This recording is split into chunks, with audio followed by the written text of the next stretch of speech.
Hello, my name is Dave Nelson, and I'm going to read to you a story I wrote a while ago called When I Was a Boy. When I Was a Boy by David Nelson. When I was a boy, my dad would start stories about his childhood with When I Was a Boy. When I was a boy, the world was black and white. When I was a boy, cameras were not part of your phone, and they used films. And you had to wait to see your pictures. When I was a boy, phones had dials and were only as mobile as the length of the cord. When I was a boy, I learned to have fun now.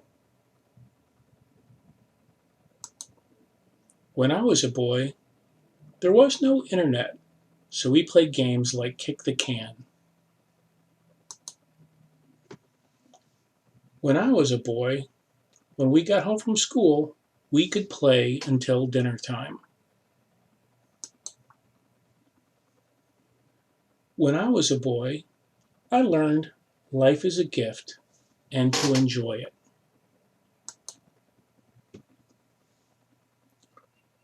When I was a boy, at dinner time, our family all ate together and we talked about the day.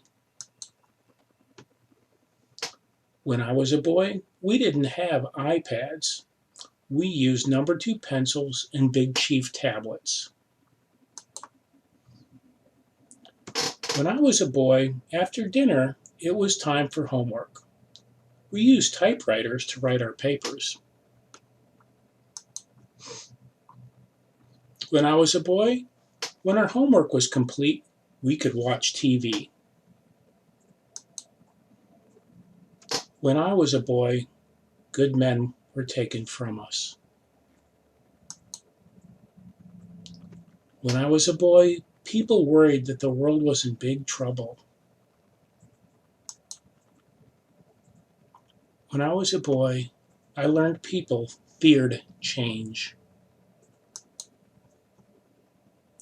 When I was a boy, I learned change is good.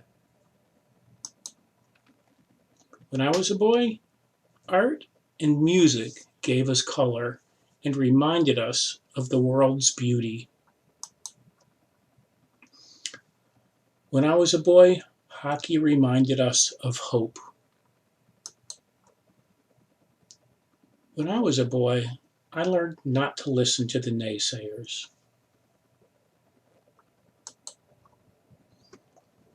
When I was a boy, science showed us possibilities.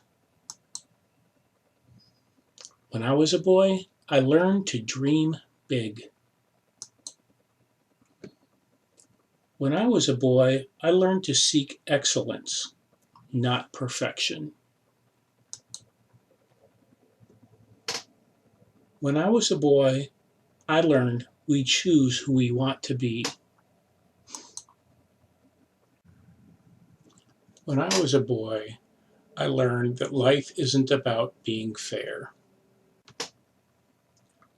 When I was a boy, I learned we get to choose things. And sometimes we don't, but we always get to choose how we react. What will you choose? Here are some closing thoughts. This started out as a children's book for Taylor, Austin, and others to be named at a later date. The idea was to give kids a concept of the world of their parents and their grandparents' childhood. It morphed into more of a children's book for adults, a message of hope in times that are uncertain, and a reminder to breathe, laugh, love, cry, and enjoy being human. I hope you enjoyed it. I've thought about the sequel called As an Adult. As an adult, I've learned gratitude, love, and other things. And I am still working on my inner Peter Pan. Enjoy the journey. You only get one. Well, I hope you've enjoyed this reading of When I Was a Boy. Thank you for listening, and have a great day.